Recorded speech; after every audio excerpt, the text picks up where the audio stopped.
Before you embark on the professional expedition, understanding the use and abuse of power and influence is a requisite.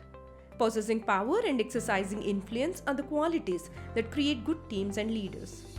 Normally, people who don't naturally have a knack for fostering relationships are expected to learn this the hard way. Today, several law institutes, B schools, and management centers offer leadership classes.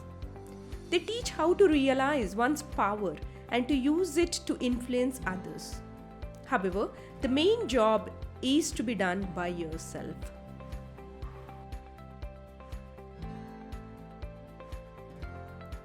An individual or entity is supposed to have power when they hold the ability to exercise influence on others and steer them to bring out desired outcomes.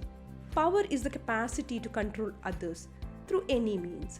Sometimes it leads to resistance, and sometimes it does not. The moment you hear the word power, you remember politicians who exercise power in the most wrong way. According to Boss Tweed, the way to have power is to take it. Power is often used as a negative term. However, we must accredit it as a hard and fast truth. Power shows its supremacy in not only the professional world but in our daily lives too. Parents control their children, educational institutions dominate students, and the head of a house exercises authority over the other members of the family. Everyone has a limited degree of power in one's field. Influence, on the other hand, is power in use. You can affect other people's behaviors based on the degree of power you have over them. While power can be forced, influence cannot be exerted strenuously. According to Duncan Sheik, your environment will inevitably influence what you do. Influence is when someone's thoughts, ideas, beliefs, and actions are affected by the authority figure. Each one of us is influenced by a personality figure in our lives at one point or the other.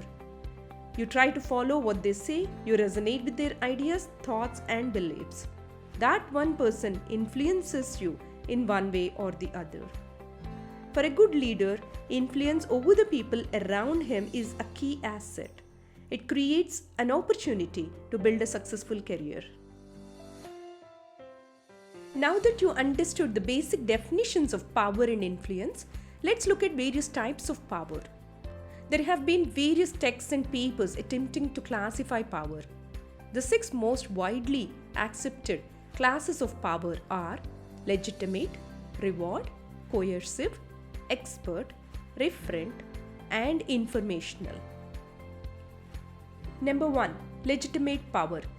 It is a de facto formal authority possessed by people owing to the position they hold. Everyone in an organization has some command over others and also someone to hold supremacy over them. When people rise to a higher role, it is their duty not to abuse legitimate power. It may lead to discontentment among their subordinates. Some examples of this power are CEOs of companies, presidents, ruler of the state or nation, etc. Number 2. Reward power.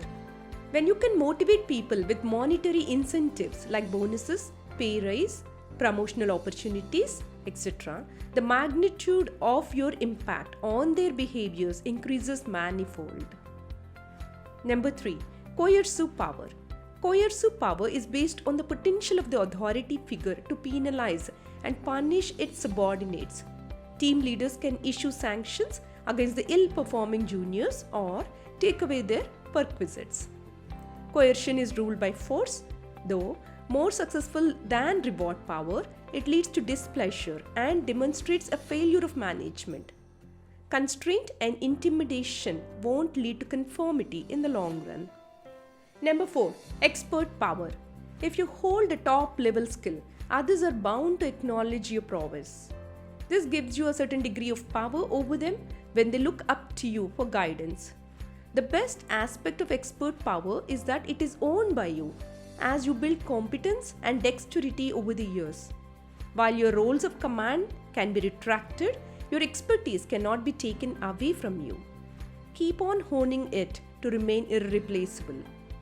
Some examples of this type of power are the persons that know a particular coding language and they are expert in it, or someone that knows a rare future skill. Remember, building knowledge is something that will build your personality over a period. Give it the highest priority. In most organizations, this type of power is most respected. Number 5. Referent power. It refers to the control one exercises over others because of the strong bonds they have or the respect that they command, also called charismatic power. It is a non-dispensable asset of a successful person. A person with a strong personality, a high strength of character, and attractiveness of thoughts can guide better, thus leading to the advancement of the organization. Number 6. Informational power. If you have access to certain information that others don't, it gives you some authority over them. However, this strategy can work only for a short period. After the facts are known to all, one loses informational power. Some examples are a person that has worked on the same project or in the same company for a long time and therefore has more information. But once the project changes, then that person loses the informational power. Now, let's move on to the components of influence. The fact that you have power doesn't necessarily mean that your job is done. The craft of using it should be well practiced over time. Influence is power in use. It has 4 main components. Positional power. A person exercises some influence over others owing to the position they are in. A boss speaks and a subordinate hears even if it's against their will. Why? It is because of the legitimate power the boss holds. Emotion. If you don't hold a position of importance but wants to lead a conversation or state a point, emotion is at your disposal. Appealing to an authority's sentiments with passion, reminiscence, and respect can drive you closer to them and forward in an organization. Expertise. There's nothing more magnetic than a person good at what they do. Those who possess skills don't shy away from showcasing them. A passionate expert can beat powerful authority any day. Mastery of human interaction. Conversational skills aren't exactly taught to us. We know how gestures, expressions, and body movements are important in exchange, but never take time out to learn the apt skills. Master the art of talking and win over people with amazing subconscious impacts. Are you now keen on learning some tips on how to build power and influence? Then listen in as they help you tremendously in both life and career. 6 tips to build up power and influence.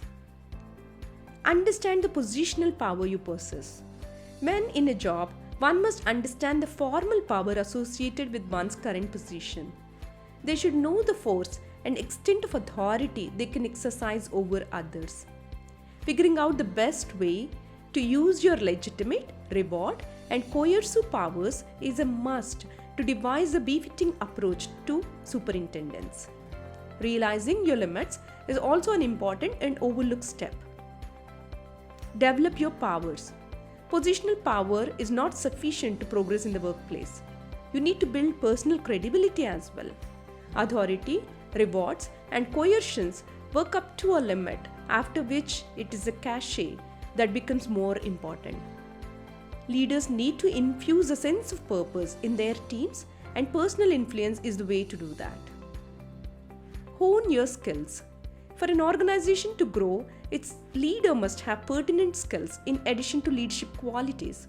Possessing relevant expertise and knowledge helps them understand and work with their teams better.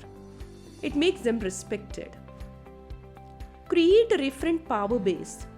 Fostering healthy work relations within the organization and outside helps the leaders to get things done in time.